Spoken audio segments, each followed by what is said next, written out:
Chapter 24, Road Runner. No one said the word to me directly, but I kept hearing it since I arrived at school one day, several days after the kiss on the sidewalk. It seemed more dropped behind than spoken, so that I kept walking into it. Road Runner. Was there something on the plywood Roadrunner that I should read? I had study hall coming up third period. I'd look into it then. In the meantime, I had second period Spanish. As I headed for my seat, I looked out the window which faced the courtyard. There was something written on the Roadrunner, all right, but I wouldn't have to go outside to read it. I could read it from here. I could have read it from a low-flying airplane. White paper, no, it was a bedsheet. Covered the whole bird. Painted on the sheet in broad red brushstrokes was a Valentine heart enclosing the words, Stargirl loves Leo. My first impulse was to drag the Spanish teacher to the window and say, "Look, she loves me!" My second impulse was to run outside and rip the sign away. Until now, I had never been the target of her public extravagance. I felt a sudden, strange kinship with Hilary Kimball. I understood why she had commanded Stargirl not to sing to her.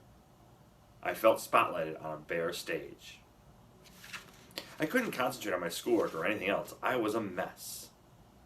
At lunch that day, I was afraid to look at her. I counted one blessing. I had not yet worked up the nerve to sit with her each day. I kept stoking my conversation with Kevin.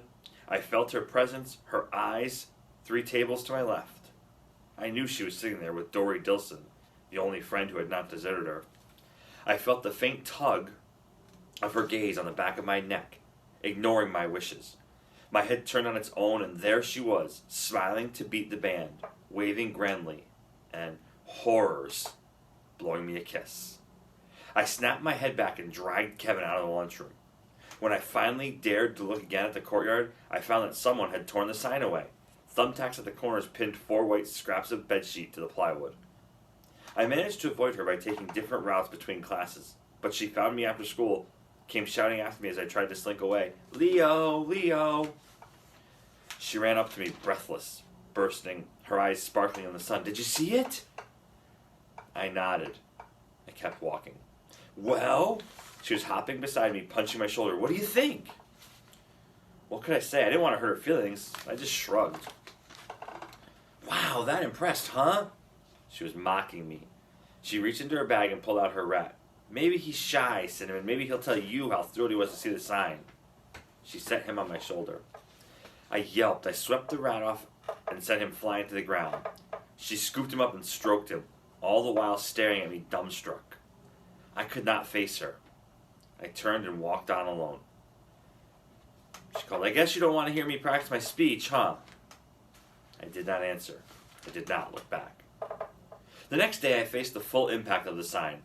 I thought I had truly suffered from the spillover of Stargirl's shunning, but that was nothing now that the full torrent was turned on me. Of course, Kevin, thankfully, talked to me.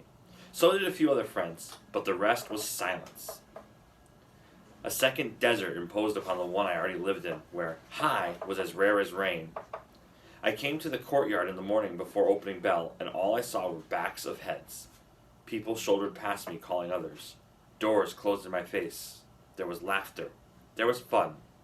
But it skipped over me like a flat stone on water.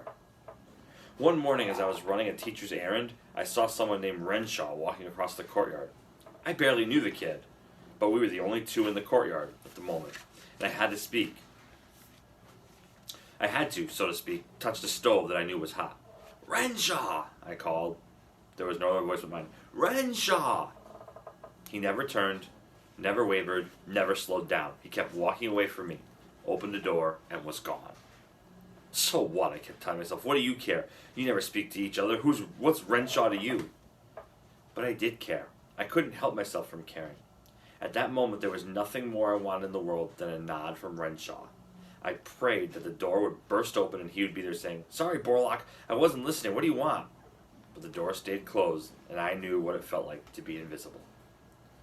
"I'm invisible," I said to Kevin at lunch. "Nobody hears me, nobody sees me. I'm the friggin' invisible man."